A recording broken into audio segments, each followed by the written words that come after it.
an impact on traditional Pacific Island food crops. Why is that? Yeah, okay, well there's a number of reasons for that.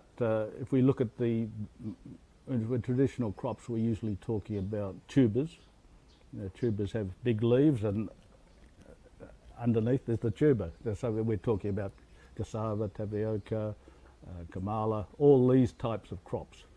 Now they take a lot of their energy from the air through their leaves, and they store it in their tubers. Unlike grain crops, that have small leaves, and they grow their actual food you buy is grown on the top. So they have no storage capability. So you have to be adding the nutrients to make them grow effectively.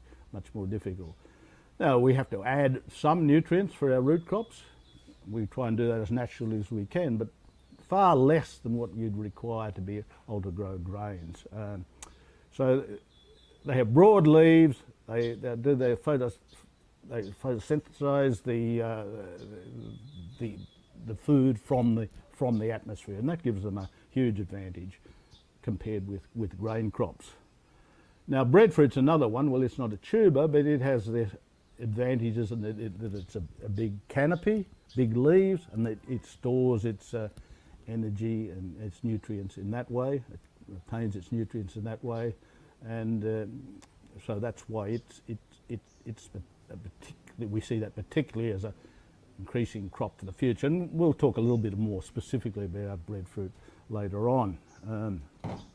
So yeah, this gives us what we call a comparative advantage. They're going to be affected, but they're going to be less affected than the grain crops. And we go through this in quite a bit of detail for each of those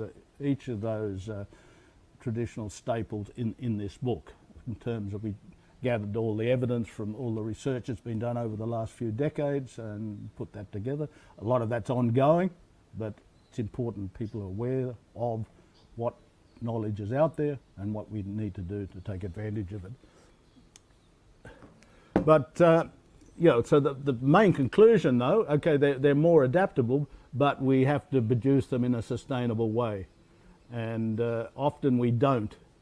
And our experience in Taveuni with the Tausala Dalo is a very good example of when we go ahead and think we're going to make a lot of money in the medium term. We don't, because it's not sustainable. Okay.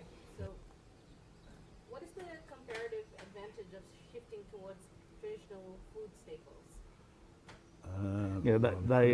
They're more adaptable to climate change. They're less affected. They're going to have some effect, but they are less affected. But to take advantage of that opportunity, we need want me to to grow say them that in a again? sustainable way. Did it come through? Or? Maybe just that last bit that you just said.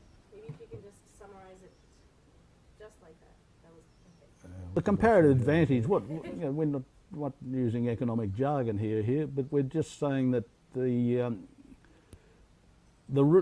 traditional staples are far more resilient. They're less affected. They are affected by climate change than the substitute grain crops which we import. So that means, and they require less inputs, etc.